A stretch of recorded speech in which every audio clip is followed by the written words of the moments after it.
Hello? Hold on. Hold on. Keep What's talking. happening? Keep I'll talking. keep talking. Yeah. No, I refuse. I will Okay. not keep talking. You cannot make me talk Oh or no. not talk. You don't Oh. get to choose. Oh man. This is brutal. What's Okay. happening? Yeah. Let's see. Huh? All Huh? right.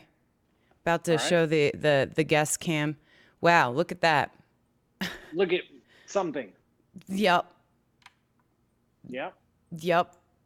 It says I Yep. missed a call from Dr. Paul Sutter. Which is me. Yes. Which is you. But I'm here. You didn't miss it. No. So what we're debating right now is we're watching we're watching you, Okay. But you're also watching me. which is very meta. I know. Which one's the real me? Who knows? Not me. So convenient. No, so good. Where's your fancy headset? Yeah, so fancy headset. Uh-huh. We're ready for the excuse. I may have thrown in the trash. Did you rage quit the fancy headset? I moved. I'm in New Right. York now. Mm-hmm. And I was cleaning out my office and I had a few boxes and the boxes were full and the headset was left and it was either try to shove it in or just chuck it. And I had 10 seconds to decide. It was totally arbitrary. I had no deadline or anything, but I decided I had 10 seconds to decide, like a ticking time bomb. Yeah, I hear you. That's what happens when you So, move, yeah, when actually. you move, you're like, I don't need this. I don't I need this. I I don't don't need even this. I I don't don't need even this. yeah, this doesn't matter. So what we're talking about or what we're debating about is with the so first and foremost, we're watching one of the how the universe works with you. And I was telling everybody how great those are. Those are fun. Yeah, because they ask you to have like, can you guys all hear him okay? Everybody can hear him okay? I'm assuming that's Mm-hmm. a solid yes. Solid yes. I can't see the chat. My laptop is in for repairs, so I'm just off my. So I can't see the chat. Sorry, Did you throw chat. your laptop away too with the I move? no. No, I have a Mac, and I was having the sticky keyboard problem. Oh man, that's no That bueno. problem. Yeah, and I'm like trying to write stuff. It's a mess. So it's in for repairs. Good luck. Um, let's see. I'm sorry, I'm going to boot up Space Engine here. So we're talking about the GPS satellites. So how the time dilation is a little bit different per like if you were going next to a black hole, you know, if you well you like to throw me into the black hole, but for once I'm going to throw you into the black hole. Wait a minute. Okay, well, I just Let's ask chat no, don't ask chat. No, do not ask chat ever. because you know what the answer will be. Yeah, they're going to throw me in like right away. They're going to be like, "Bye, Sky." Nice guy. Yeah, no, do not ask. Throw him in. Okay, so Nini's on my side here. Yeah, see you, Sky. Okay. Fine. I'll go in this one time, but just this once. once. Right. Because that's all you can do. Right, just once. And so I throw you into this black hole, which you can't see because no laptop. But I throw you in. I'm sitting out here having my Doritos on my spaceship Doritos and a Mai Tai. and a Mai Tai because, yeah, I'm going to be here for you're a in while. space. Yeah, I'm going to be Yeah, here yeah. for a solid minute. I feel like a Mai Tai is definitely in order. Um, You're feeling and tropical. right. And so I'm going to see you at some point just freeze from my vantage point, from my frame of reference. And then you're going to see as you get closer, time speed up. Yes. Right. Now with the GPS satellites here on Earth, Okay. are they set to a faster time, the GPS satellites, or slower because you have to take into account velocity, acceleration. So does it kind of get reversed a little bit there? Because Right. There's two effects, right? Right. Exactly like you said. They're far away from the Earth, so their time is comparatively faster to us. Their clocks are running fast compared to us because they're far away, but they're moving very fast, which is a separate effect, and that effect slows down clock. Okay. So you have one effect speeding up clocks and another effect slowing down clocks. They roughly balance each other out. I don't remember the exact numbers, but I think overall the velocity wins in this case, and they end up running a little bit slower compared to us on the surface. Okay, yeah, that's where it is. I thought it was faster. I've been saying faster for forever, but I wasn't taking into account acceleration and velocity, all that. The speed, yeah, and I think that barely edges out. It's not a big effect, but it's certainly measurable. If we didn't take it into account, all of your GPS measurements are just dead wrong. Right.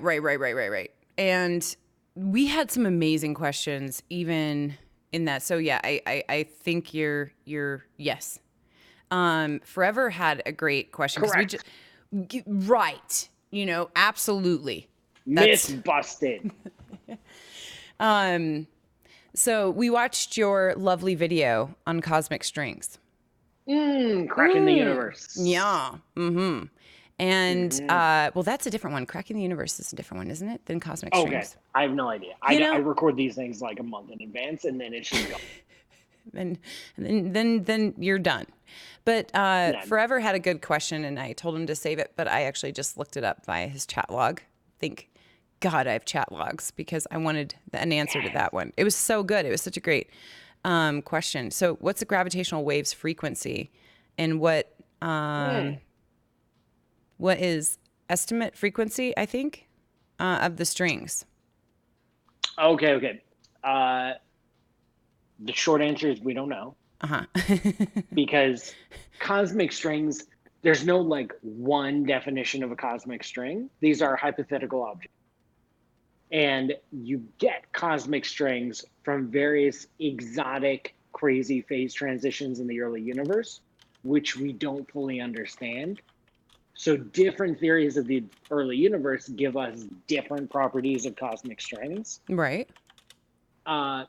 In general, I don't know the number of the frequency off the top of my head. They are in the frequency range that something like LIGO can detect. Gotcha. It's in that range. But they're just very, very weak. So as of right now, we have absolutely no evidence for the existence of cosmic strings, which is a little bit puzzling because pretty much every theory and model of the early universe produces cosmic strings in wild abundance, and yet we can't see them anywhere. So where'd they go? Or are we getting the theories wrong? Or are we getting cosmic strings? Or both? Or both, yeah. Likely both. Physicist, is this Dr. Pam? How'd you know? How did you know? How did I know what? Well, no, so physicist just came in. Oh, you thought I was talking about you, huh? Yeah. Normally people are like, excuse me, physicist? Good sir. Good sir. Melina also has a good question. Hey, proton decay near black holes. What do you think? Well, we don't know if the proton decays, period. Right. We're kind of sure it does, but it's some absurdly long, like 10 to the 45 years. And so if you put a proton near the surface of a black hole, it's going to experience time dilation. And you're not going to wait 10 to the 45 years for that thing to get. You're going to wait 10 to the bajillion years for that thing to get. So just a short, brief wait. A blink of a cosmic eye.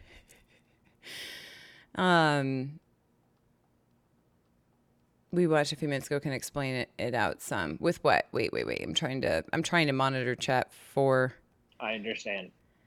Yeah, we just watched a video on cosmic strings. It's on Dr. Paul's YouTube, which is in his huge link there that takes up like at least 12 lines. Probably not 12. My repertory. Right. Mm-hmm. Oh, a new video came out today about cosmic. That's right. Last week was cracking the universe. Right. That's one we watched. We watched the latest one today. The wiggles and the wobbles. Yes. And I was imitating This is a your, cosmic strike. yeah, your whole wobble. Yes. Yep. I was doing that. Thank you. Yeah, it was This is great. why I can't afford a graphics designer, so this is all you get. Same. You should see my geodesic model. Well, you've seen my geodesic model. That's right. Piece of paper with something massive. Or pretty dense, actually. It's not super massive, obviously, but let's see. Yeah, so his and we'll watch another one of his videos, but so yeah, so do you want to talk about the experience real quick, just because I think it's really funny for when we continue the rest of the show. They're talking about space-time in how the universe works. And I was like, Space time. I was like, every time I watch these now, I just see Dr. Paul having to give a little bit more energy each time. More energy, Paul. More energy. Could you try that again? Especially the sequences in Grand Central. We had to do those a million times because they tried me like, could you do that walking up the stairs? And I'll try that walking up the stairs. We're talking maybe a little less robotic, like you always walk up. I'm like, I was like, because as soon as you become conscious of walking upstairs while trying to talk, like it's impossible. Yeah. And they got some shots of me. I don't think they ever used it, of me just walking around the main hall of Grand Central, just like looking around in amazement and wonderment. And I did it. I did a whole take, and they said, "No, Paul, could you do that again? But you look like you know you're on camera. So could you do it again, pretending you're not being?" Ah. I'm like, I guess. Okay, so I've seen you walk in real life. In real life. And it's different as soon as I know I'm being filmed. No, you always look like you know where you're going. That's the thing. Like you never look lost when you're walking in real life. That was my observation. Maybe that's the thing. I was just had to act. Yeah. I don't know where I am. Everything's confusing and full of colors and sounds. Oh, I don't know where to look. Yeah, because when I saw you walking, I mean, you're on a mission. You get to point A to point B, Yeah. And I'm there. Right. Space time. Space time. I'm there. So why is space-time so confusing, though? And Cass, I hear you. We just watched the video. I don't mind watching it again with you guys because he describes all of everything you just asked. So I'm not trying to be mean. That's a great question. It really, really is. But he literally puts that all in his video, which is wonderful. Yeah. Prepackaged. I know. It's a deliverable. So deliverable. Wow. I know. That's the corporate world, because I had a real gerb at one point. Overrated. I know. Who needs a real job? I don't know. Science communication, it's just fake news. Not even real. So nobody checks. Yeah, so space-time is hard to understand. I think people like and appreciate and enjoy the concept of space. We move around it in every day. Uh-huh. People like and enjoy and appreciate the concept of time. Mm-hmm. There's a past and a future and a yesterday and tomorrow. I think what trips people up is the unification of space and time, their relationship to each other, and how the finiteness of the speed of light links these two things together into a fabric that you can't separate. You just can't do space over here and time over here. You have to do them all meshed together. Right. And that's what trips people up. Yeah, because you can't separate them. You can't. You can only, and this sounds like just this like little trivial niggling technicality, but the unification of space-time is special relativity. Mm-hmm. Special relativity is a fundamental bedrock principle. It's almost like a meta law of physics. Mm-hmm. It's a law of physics about laws of physics. It tells you how you must construct valid laws of physics. They must be interwoven in space-time together. And so it underscores everything. Mm-hmm. Absolutely everything that we understand about the universe and laws of physics in every branch of physics must be rooted in special relativity. Right. And that one thing that SR, special relativity, ignores we're being cool now. SR. Yes. WTF. SR. Okay. BBQ. OMG. So the one thing that it ignores is gravity. And some people are in here and I said, it's fair to, because I think a lot of people are gravity deniers, but I don't know if they're being a gravity denier because they just want to be a contrarian or if they're doing it. For the lulz. For the lulz. Yeah. Because we, in physics, I'll let you explain that. I mean, gravity is something the lulz. Yeah, it is the lulz. Physics lulz. Yeah. But nobody denied gravity. Mm-hmm. So, right. I've never had that happen in my channel. Okay. So someone's just letting me know this point in time that we're experiencing has not happened right now at this second. But why would gravity be, let's take it outside of the contrarian point of view and actually something that's based off of knowledge. Why would gravity be something that's could be up for debate at some point, maybe? Special relativity doesn't include gravity, right. But it also doesn't include electromagnetism. It doesn't include a strong nuclear force. Special relativity by itself is a meta law of physics. It just tells you how to construct laws of physics. Mm-hmm. It turns out that electromagnetism, developed by James Clerk Maxwell in the late 1800s, is compatible with special relativity accidentally. When Maxwell developed it, he didn't know that he was making a relativistic theory of nature. He was like, oops. But then he's, my bad. Did I do that? Which is exactly how he sounded. We have a tape recording. Right. Yes. But then Einstein looked back and says oh, wow, this is a relativistic theory, blah, blah, blah, special relativity. And so then he looked at Newton's gravity. Uh-huh. Good old GMM over R squared. Mm-hmm. And it is not a relativist. It does not. It is not compatible with special relativity. So then Einstein went to work making a theory of gravity that was compatible with a unified concept of space-time. Mm-hmm. Turns out, you don't just add a couple things to Newton's gravity and call it a day. Oh. You have to completely and totally replace it with a brand new infrastructure, which we call general relativity.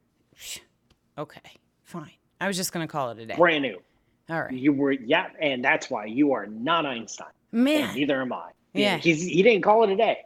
Yeah. He's 9. 9. And I'm not talking about the number. No, 9. I will not give up. I will not surrender. That may have been Churchill, but he just kept thinking. It took him 7 years. Right. It took Einstein 7 years from the first inkling of, man, I really got to do something about this whole gravity thing, to actually having a theory of gravity. 7 years. And since then, we've come to realize that general relativity itself is incomplete. Mm-hmm. Because general relativity is not compatible with quantum mechanics, quantum field theory, our understanding of the subatomic world. Special relativity is, but general relativity is not. So we know general relativity isn't the last word on gravity. Right.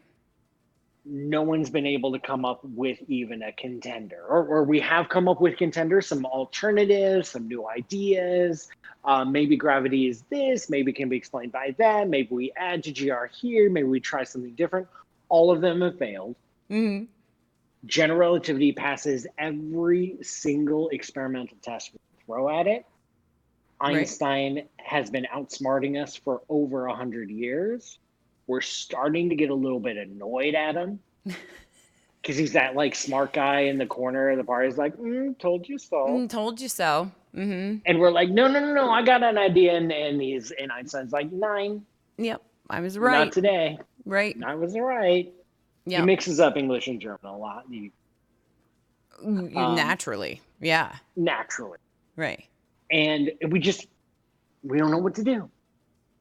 we seriously don't know what to do. It's like, okay, general relativity doesn't work. Right. String theory's gone. Right. Loop quantum gravity is basically not. Mm-hmm. There's some whispers here and there about like holographic principles, maybe something with like extra dimensions, but like nobody's had a solid thought on that in over a decade. It's rough. Gravity still exists. Right. It's a phenomenon Right. in nature that we are compelled to explain and understand. General relativity is what we've got. We know it's incomplete. What is the complete thing? Up for grabs. Can I just maybe throw, chat knows the answer? Yeah, I was about to say, chat's going to be like, let's just throw an infinity on that. Now it's done. Done. Well, we did that, but that's somewhat unsatisfactory. Right. That doesn't usually work out in your favor. Yeah, it's like, oh, what's at the center of a black hole? On infinity. This is infinity. Cool. Oh, well, what does that mean? Where's the I don't know. It's infinity. Oh man, you should hear. I get all the suggestions about what the singularity is or how it works. I get so much. I get about every other day. I get someone's thesis. Oh yeah. Yeah, mine's not written down though. Do you get them? I mean, it's written down in like one sentence. Please, sir, find enclosed a 235-page PDF outlining my new theory of gravity, dark energy, dark matter, neutrinos, holograms, ghosts, and the ether. Oh, the ether. They threw that in at the end. I was thinking maybe multiverse, but okay. Oh, multiverse, right. Stock markets, lizard people. I get them all. And it's just, I don't read them, trust me. I don't even bother. I don't respond. I've had some people, and here's the danger. Oh, here's the reason I don't respond is because then they use the fact that I responded as like, they name drop me in future conversation. Yikes. Like I've had people say, oh, I emailed this to Neil deGrasse Tyson. He said it was nonsense. And which I took the strong critique for what it was. And I made some corrections and sent it back to him. And he hasn't responded, but I've had a conversation about this with Neil deGrasse Tyson. Like, yeah. Thanks. Great. Wonderful. So yeah, there's a few questions. Sorry, I want to. Let's go. So are we able to have stable isotopes of unstable in regular stance in very dense gravity fields due to time bending? Not necessarily due to time bending, but dense environments can play their own physics magicry. Mm-hmm. Like a neutron star. A neutron by itself, if you pluck a neutron out of a nucleus, it lasts like 15 minutes. Like it'll just decay. Neutrons are unstable. Lame. No, right? But if you pack them inside of a nucleus, the strong nuclear force keeps them from decaying. And if you pack them inside of a neutron star, the strong nuclear force and other forces happening inside of a neutron star can keep that neutron star stable. So you can definitely do some crazy things in extreme environments, not necessarily because of gravity, but because of other forces. Right. There's so many questions. So guys, I'm trying my best to, because Okay, I will do 10 seconds per answer. Oh man, no, don't do that. I hate it when we'll do it. Okay. Is there clearly a defined fall off for gravity? Can we calculate the precise border where a body of mass gravitational field ends? Technically, the gravitational field of every object extends to infinity. Oh, great. Done. So that'd be a speed round. Come on. All right. If we shoot an object I have to bring this up. If we shoot an object at a speed close to the speed of light to pass very close to a black hole, will it go out in our time aged, or will its getting out be delayed a lot and will pop out in the distant future? It depends on the mass of the object, how fast it's going, and how close it gets to the black hole. Situation dependent answer. Yeah. Oh man. Can I just say that for all of my space questions? Situation dependent answer. Yeah, I feel like that's a real thing. If you were able to create and maintain a black hole and put it on a spaceship, would it ever be possible to bend space-time to travel faster than the speed of light? No. Why? Situation independent answer. You just can't. You just can't. Stop trying, folks, okay? Einstein says 9. 9. Yeah. 9. Everybody wants to travel faster than light. Why? Why is everyone obsessed with this? I don't know. Just I'd live be with it, folks. Enjoy the universe as it actually is, not as what you want it to be. Yeah, I mean, I would be satisfied if we were able to go to speeds of like 10%, right? But here's the thing, folks. If you travel close to the speed of light, because of time dilation, right, 1 year for you can be like 100,000 years to everyone on Earth. I feel like they don't care. I feel like they negate that, the whole twin paradox thing. They're like, that's fine. I come back and the planet's completely different. But I still want to go faster. But I just want to go faster. If you're going, say, 99% the speed of light, then you will reach, say, Alpha Centauri in like 20 minutes of your time. Yeah. You don't need to go faster than the speed of light. You just need to go fast, okay? Just go faster than what we do today. Way faster. Like a tiny bit. Some small fraction. Just like an extra booster and you're good. Yeah. Someone's like, the Alcubierre warp drive. Okay. Alcubierre. I don't care if it's French or not. It sounds like a form of cheese. Which you like. It is. Which I love. If Alcubierre was a variety of cheese, I'd be all over that. Alcubierre drives do not exist in this universe, period. It's just like a wormhole. In order to get an Alcubierre drive to work, you need negative mass. Negative mass is not a thing. It's not a thing. But people think that you can put negative in front of everything. And you know? Except mass. Right. So negative in front of literally everything is what I get. So people be like, so what about negative gravity? And I'm like, repulsion? Well, negative gravity is a thing. Right. I was going to say repulsion, but no, I'm saying this for the state of just argument. Right. Gravitational repulsion is a thing. That's allowed. We call it dark energy. Right. And then they're like, so what's that? And I'm like, so that's don't even know. That's just tension. That's repulsion. It's not negative mass, though. No. It's not negative mass. It's a different thing. Different thing, folks. 9. I know, 9. Everybody's so upset when we say that the Alcubierre, but you say it better than I do. You say it better. Alcubierre. Alcubierre. Alcubierre. Does it exist or not? We don't know. The Alcubierre drive. Right. And people... No. There was like 2 different people, I think, that mentioned that already. Oh, yeah, definitely, Bill. Definitely. So could we use gravity not to stop time, but to exist in between layers of time? Like the frosting layer in between 2 layers of cake? That's usually a nice layer. I like to take off the top layer of frosting. I'm okay with the middle layer. Yeah. You're okay with middle layer, but top layer is too much for you, no bueno. Yeah, it's too exposed. It's too much usually. They're usually. What about the back? That depends, but usually the top is top just is too much. Middle's cool. Back is debatable. Borderline. Right. Debatable. Right. That there's so many factors involved.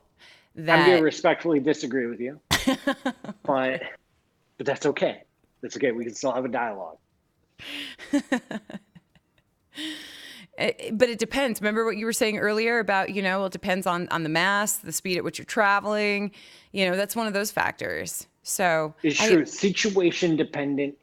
Right. If I made the cake, I wouldn't pile on a layer of frosting on the top. I would definitely. What about cream cheese?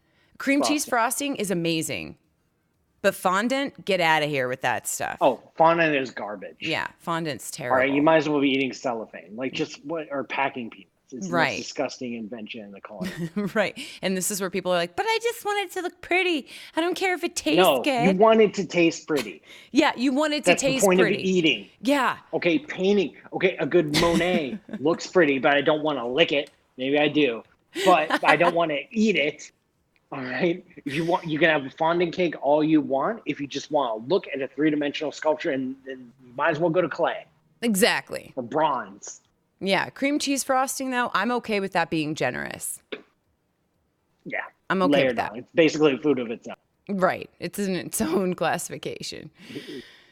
So I think we were talking about the layers of time. Where we're layers of time. So you can go really fast to go slow in time. That's it. Okay. You don't really get stuck. You can effectively get stuck if you get closer and closer to this. I think that was a one-liner right there. You can go faster to go slower in time. Faster in space to go slower in time. I like it. Exactly. Buttercream's good, but I would take a cream cheese frosting over buttercream. Cream cheese is. Yeah. You just like it because it says cheese in it. We all know, Hey. Dr. Paul. We're all aware. Got me. Secrets out. So let's see. I'm looking for more questions. So we've been talking a lot about dark matter. I don't know why. I mean, I do know why, because it has the word dark. But so is dark energy, but it doesn't get as much play. Not as much. I think they know I'll shut them down faster, being like, we really don't know with that. We just don't know. Yeah. Well, I'm trying to look for other questions. Let's see.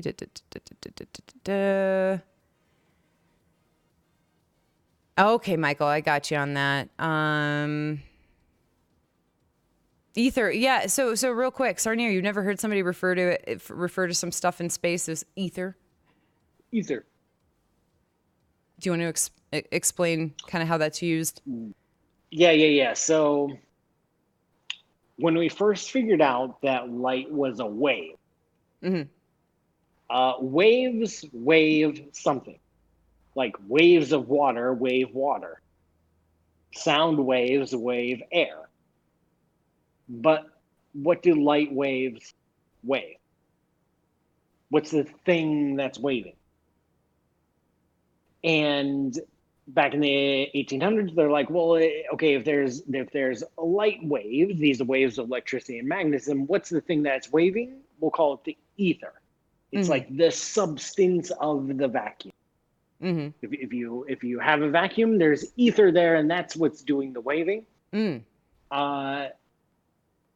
As far as we can tell, ether doesn't exist. You don't need an ether to explain electromagnetism. You don't need an ether to explain the behavior of light. All the experiments that we conducted in the late 1800s, early 1900s to look for an ether came up zilch, 9.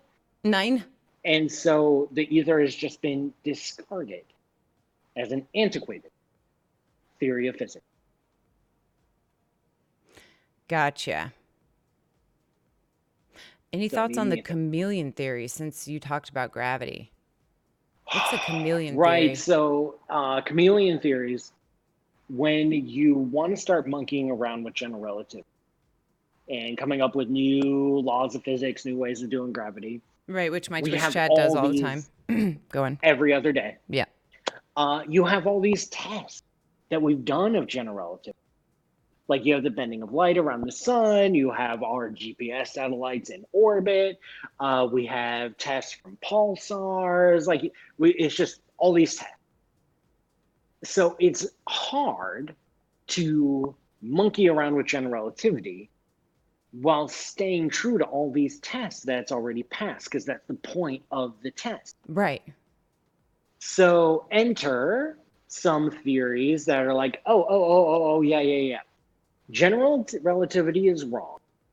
We have a new theory of gravity, but for insert complicated reasons here, this new theory of gravity looks like general relativity in all the places that we've already tested general relativity, but then out there in some new situations, that's when it's different. And we've cooked up some fancy physics mechanisms to make that happen.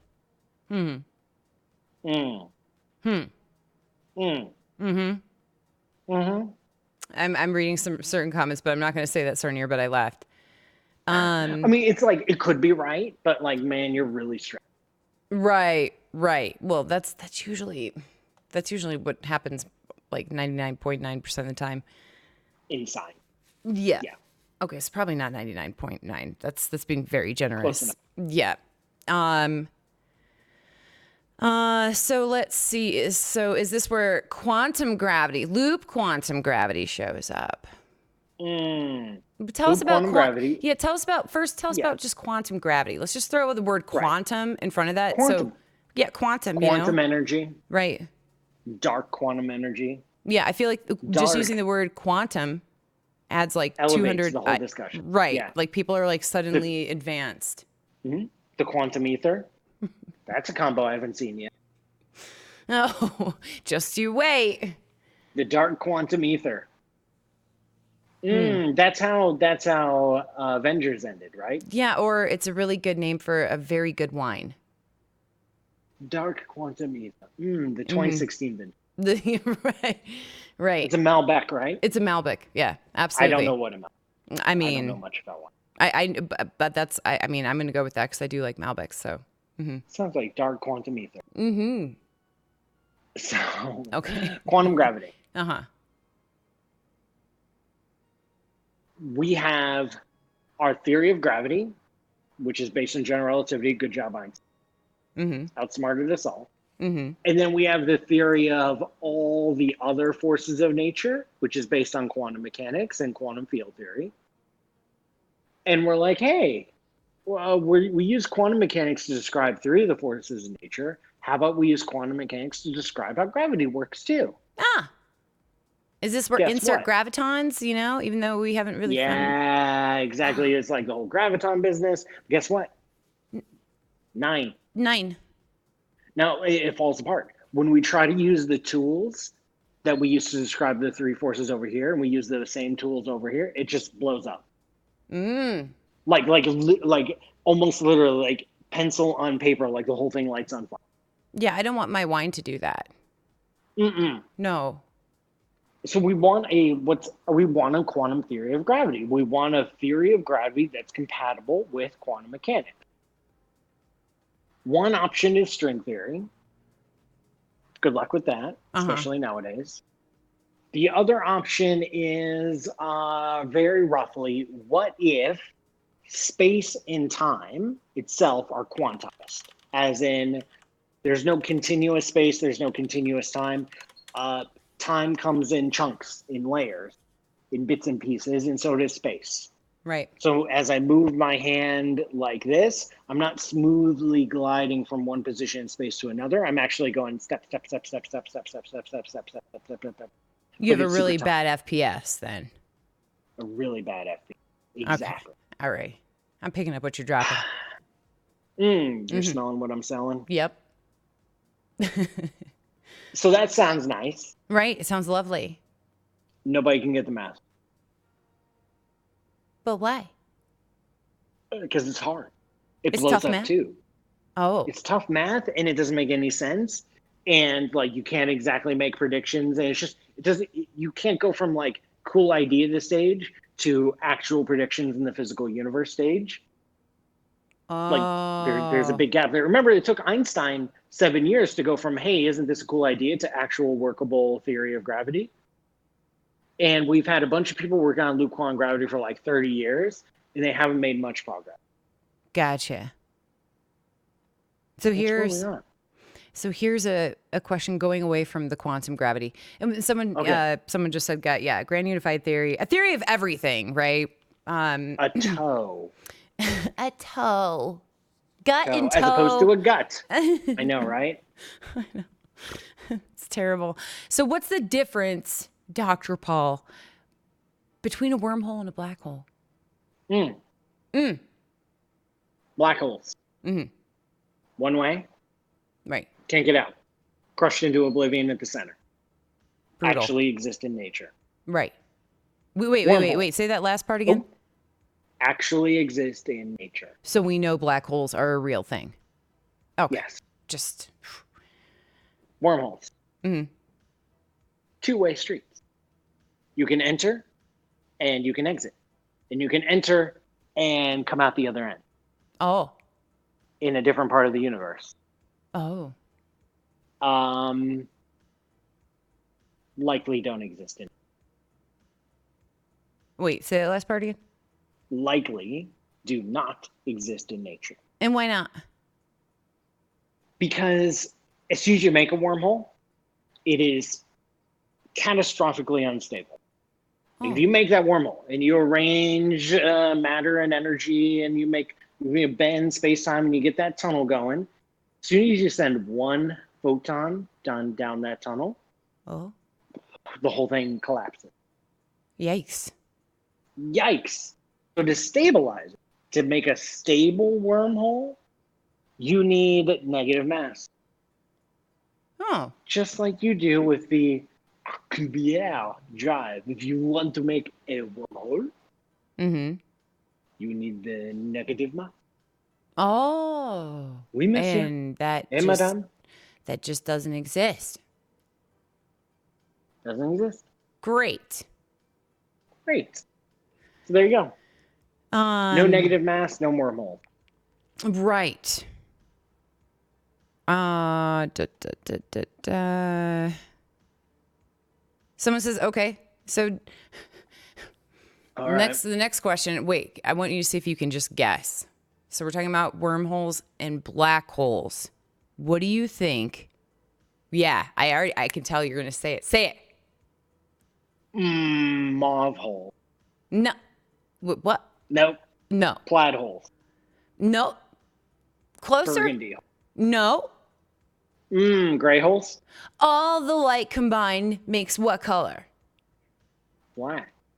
No. This is additive or subtractive colors. White. What about white holes? White hole. That was my next guess. You didn't give me another chance. Man. Yeah. You baited. White holes. So black hole. You go in, you can't get out. All right. One-way trip.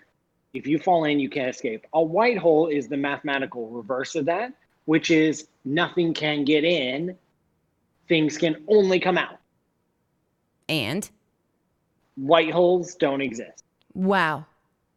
Because they are catastrophically unstable. Oh. Yeah. Yeah, that's a problem. Because they still have gravity. They still have mass. Right. So they can attract things, but nothing can get in it. But things get closer and closer and closer to the surface. And so the energy actually goes up, and then the energy goes up to infinity, and it blows up. So white holes don't exist. Gotcha. Yeah, because, I love the way that it's actually phrased is usually people say, do you believe in white holes? Do you believe in ghosts? Do you believe in wormholes? Do you believe in life? Because, apparently belief is required. Because it's just what I feel like. Yeah, I had a dream about white holes. Yes. I was in a dark room and I saw a bright flash. I knew it was a white hole, and ever since that day, I believed in white holes. I'm a believer. Yes. I'm a believer. Is not French. I know. I actually know, but it seems okay. He's a Mexican. Yeah, no. Bill said that earlier, and I was like, yes. But yes, we're just saying his name with a French accent. Oui. Oui. Paco. Let's see. Maybe we could make negative mass by borrowing mass from something and going into debt. Okay, so that was a joke. I get it. Yeah, my credit card has negative mass. That's for sure. So if a wormhole were to form, so now we're going down. Sure. This is using our imaginations, right? So if it were a thing, right, and it were to form, would it make a big bang? No. Why not? Why? I don't know. It's just in the question. I'm just trying. It's just a thing. It's just a thing. It'll be just like, okay. Now you got a wormhole. Now you got a tunnel. Yeah. Now you got a little shortcut. Yeah. Have fun. Knock yourself out. Right. And as well, I mean, this is the funny thing. Is like, but don't touch the side. Right. He just said that they can't exist, right? Because he went into this, right? So what I find funny is like other people are like, just like, so what if you saw a wormhole? What if they did exist? But just cancel stream, just cancel everything, But what if, right? What if it's fine, We like what ifs. We play what if games in science to a point because it helps us explore some, interesting angles of the theories. But yeah, okay, what if wormholes existed? Well, then time travel would be possible. Uh-huh. Uh-huh. Sorry, I'm not trying to be rude, but I have furniture being delivered and oops. I'm trying to get this number sent Take your to time. Fingrush. I'll Okay, I'm hang out. sorry, but because it sucks, you don't have the chat though. So I'm just gonna. I can just talk about time travel and wormholes. Oh man, it's not copying and pasting. I know. All right, you do your thing. You do yeah. your thing. Okay, I'm Let's sorry. say you got a wormhole. It has two ends. Okay. One end, other end. You can take other end, attach it to a rocket, or however you want to devise this. Accelerate close to the speed of light. Buzz around the galaxy for a while, and then bring it back.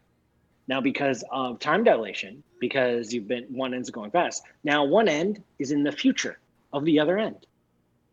So you can go in the other end, which is in the future, and end up in your own past.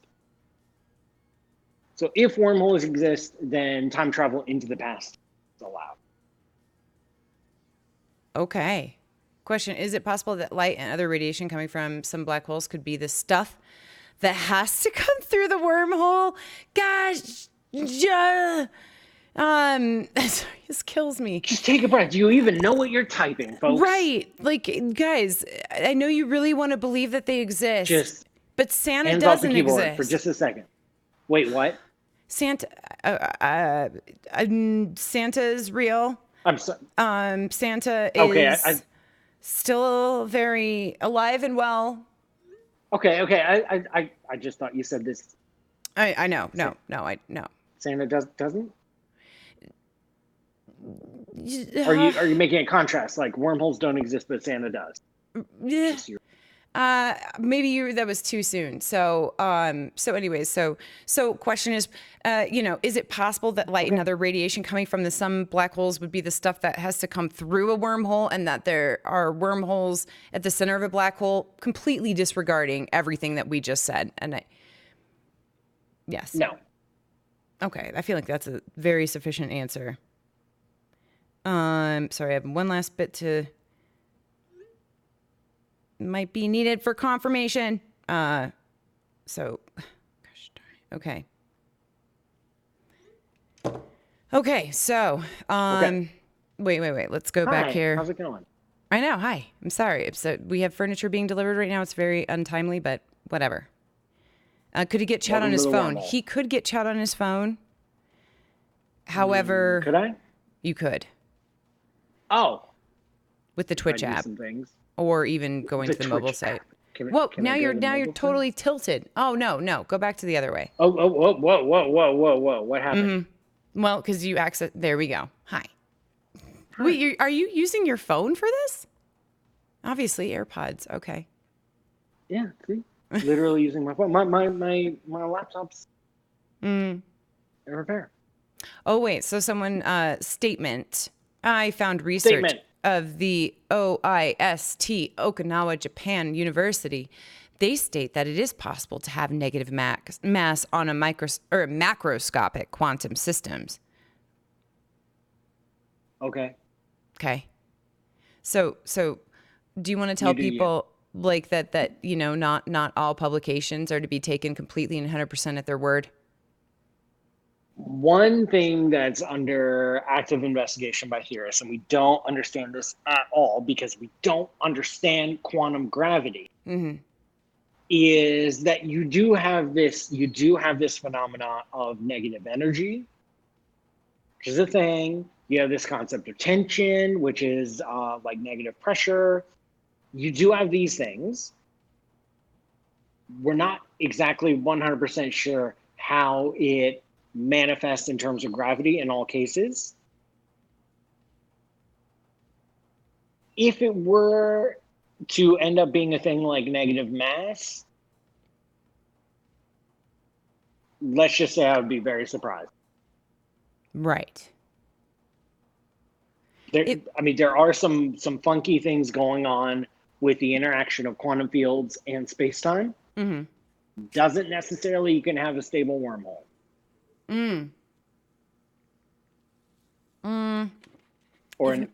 Yeah.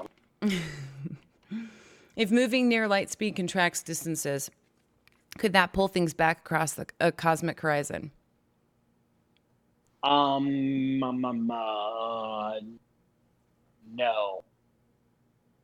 Because this whole special relativity thing of length contraction and time dilation, it only applies to stuff in your vicinity.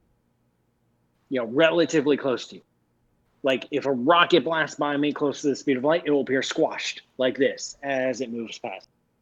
Stuff on the far side of the universe, special relativity doesn't apply. It's just you need a new theory of physics to describe the behavior and what you see about stuff way out on the edge of the universe, and that is the domain of general relativity. Gotcha. Bill Nash asks. Bill. How's it going, Bill? We've worked out how to detect. Long time no see. I know. We've worked out how to detect a gravitational wave, and we've worked out how solar sails use light for propulsion. What kind of shenanigans would be needed to interact with a gravity wave and capture the energy from it? First, solar sails are a scam. Why? But come on. You build a super reflective giant solar sail. The photon pressure on it is the same as the weight of a paperclip. And do I need to say more? Like, you actually expect to do useful things in the there's a solar lot of system people with that are cheerleaders for solar sails. I'm sure they are. And it's like, oh yeah, if we invent some magical reflective thing that weighs basically nothing but is super reflective and doesn't heat up and ever, and then we can send something to Mars in 674 years. Yeah. It's just, where's the actual math that doesn't involve magic material? Right. So I just got a question. How does negative mass work? It's like mass, but negative. Done. Now, interacting with gravitational waves, gravity is by far the weakest. It's a billion times weaker than the weak nuclear force. Gravitational waves are tiny little differences of gravity, so they're even weaker by many orders of magnitude. When gravitational waves with LIGO is like a kilometer long. Right. When a gravitational wave washes over it, the mirrors move by less than the width of an atomic nucleus. Yeah, isn't it like 1/100th or something? Yeah, insane. It's like a fraction of a femtometer. It's ridiculous. So surfing on gravitational waves, it might be 1/1000th. You're gonna get nowhere fast. Yeah. So negative mass. Is there negative mass? No. Okay. Please. No. Still smiling. I know. I'm sitting here. Did string theory predict the existence of black holes or just Hawking radiation? I don't think either of those. Neither. Yeah. Black holes were discovered in the mathematics of general relativity a year after general relativity was developed. Hawking discovered Hawking radiation in the 1970s, and both of these predate string theory and have nothing to do with string. Right. But I'm just going to say string theory because, in case quantum ether strings. Right. In case of a wormhole, I'm not answering any more wormhole questions right now. Like, I feel like my chat's just trolling at this point. Yeah, just trying to come up with they're just random sentences that involve wormholes. Like, my girlfriend revealed to me that she's actually a wormhole. What do I do about it? Yeah, sorry, Kath, that was a no-go. What you just said there is just nope. So let's see, but you do get propulsion with these solar sails. So this Light Sail 2 project, it's a very narrow definition of propulsion of what they did. They're in orbit around the Earth, and they claim that they were able to raise their orbit using light, but they only raised it at one end, so it wasn't an orbit like this, like a circle, and they stretched it slightly by like 2 feet or something to an ellipse. So they raised it at one end, but at the cost of shortening it at the other. Right. And according to their models, according to their calculations, this was due to solar pressure. Other groups are disagreeing with it, saying, oh, no, it's just atmospheric drag of what did this. It depends on very complicated models of the atmosphere and the alignment of the solar sail at various times and the effects of the actual spacecraft. It's not an easy calculation. It's not an easy thing to assess. Light Sail 2, people say it was a success. Other groups are disagreeing. But no matter what, even though they stretch it to the ellipse, it came at the cost, because it came at the cost of getting closer to the Earth on the other side of their orbit, the overall energy of their orbit actually decreased. They're actually technically worse off than when they started.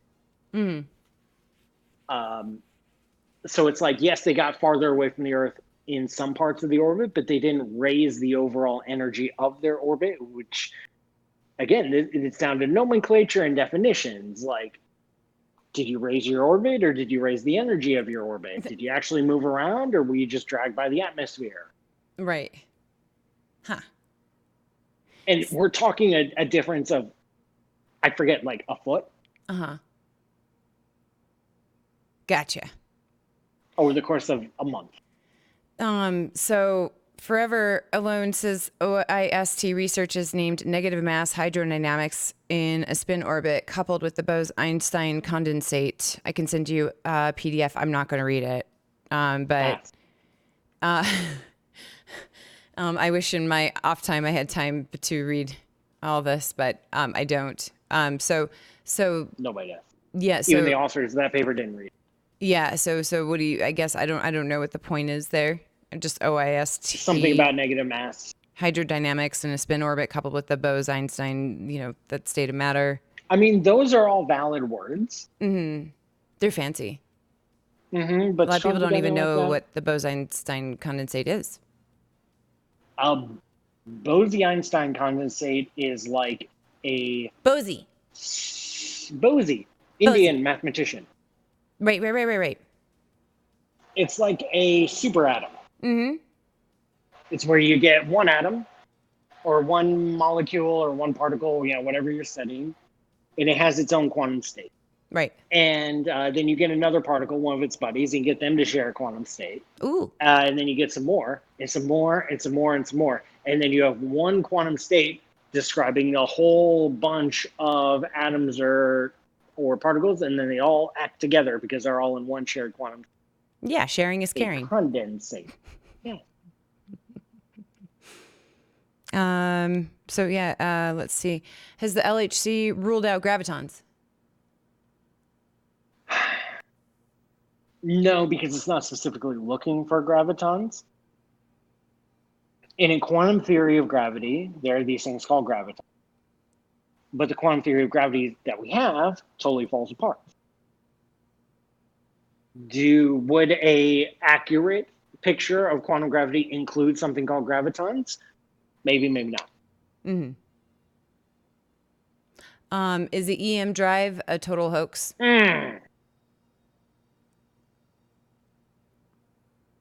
Just give me a second. So it's okay. We'll just talk about wormholes and white holes. Today. You guys are really hitting me hard today. The EM drive doesn't. It doesn't. We what? Shown to work. It doesn't work. Oh. It doesn't work, and it's never been shown to work. Easy. There's nothing there. You look like I remember like a year and a half ago, there's this big paper like, oh, we saw the EM drive and we got this blah blah blah, and you look at their plot of the actual data, and it's just noise. It's just junk. Like they just run these tests, and then there's all this noise in their sampling, and then they only pay attention to when the noise goes in the direction that they like, and they call it data. And it's just nonsense. Mm-hmm. It's just statistically non-existent.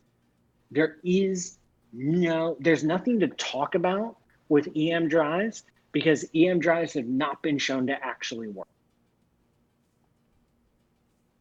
Period. Yeah. So let's see. But a dark quantum drive? Uh-huh. Mm-hmm. Mm-hmm. Go on. I heard the word dark and quantum. I don't want to say too much. Okay. Well, I was intrigued. I'm sure everybody's going to have me talk about him and be like, Well, Paul mentioned something about I know. Oh, what about negative dark quantum drive? There you go, Fox. Oh, man. The EM wormhole. Yeah. Tim, don't be rude. Is there, and if there is, what relationship between dark matter and dark energy? Oh, we don't know. Right. I've even done some work looking at possible interactions between dark matter and dark energy, something we call the dark sector of our universe. There could be fifth forces of nature. There could be different kinds of dark matter. Dark matter could talk to dark energy. It's hypothetical. We just don't know. We just don't know enough about dark energy yet, and we don't know enough about dark matter. Mm-hmm. Some of the obvious connections between dark matter and dark energy have been ruled out by observations, but there's room for a lot more speculative and hypothetical. Mm-hmm. We don't know. Okay, so last question, because Let's do it. Make it a good one. This is a pretty good one, Flymo. It's a good question. Okay, so a few years ago, I heard the report that majority of galaxies have a certain direction of spin, but there are patches where some galaxies spin in the opposite direction. Do you know of this, and what of it? Like, should it be 50-50 with, I guess, maybe one galaxy going in a certain rotation versus the other, I'm guessing. That's what he means by 50-50. So, yeah. Galaxies have random rotations, random direction. Can we say this with black holes too as well? Yes. Can we say this with planets as well? Yes. Like solar systems are all over the place with different orientations and spin directions. Okay. There might be some sort of relationship of alignment of a galaxy with where it is on, say, a filament in the network of the cosmic web. Maybe every few years someone does a paper and says, oh, we found maybe sort of a correlation, and then more data comes in and it goes away, and then we do some more observations and maybe there's a correlation. It's debated. If it is, it's not very, very strong. It's a very weak correlation. So galaxies are just all over the place, but every once in a while someone claims a potential relationship between the orientation of a galaxy and where it is on. And where it is on the cosmic web. Gotcha. Okay. Makes sense. That's it. Do all of our planets spin in the same direction? No. So, Dr. Paul, it was great. We should be doing more of these. We'll follow up. I know. I need to get Fraser back on too. It's been a hot summer. Yes, and by the end of this month, I'll be fully moved, and we'll have Fraser back on, you back on, JMG, Pamela, everybody. All the peeps. Yeah. So, guys, again, Dr. Paul has a lovely book out, which I have right here. And I'm going to send this to a friend who's in the hospital and needs stuff to read for the next 2 to 3 weeks. I told her about it, and she was like, it sounds like my kind of book, so I'm going to mail it to her. Poor man's Make-A-Wish, right? Yes. So yeah, guys, there's Dr. Paul. He has a YouTube channel. He has a wonderful YouTube channel, Ask a Spaceman. He also has a radio show. And we'll have him back. So, and I know a lot of people have questions. Yeah, he'll come back. In fact, he's the one that was like, hey, I'm done moving. And I'm like, not me. Not way me. way to show I'm off. like, I'm all settled in. Yeah. Got I'm my like, that's chalkboard wall back. great. Yeah. So. I have this thing. You guys see that? Wait, we can't. You have to move your phone. What that? Right there. I don't know. It's an emergency switch. Oh, yikes. Next to your chalkboard. That I can't don't be know what it good. does. Well, for science.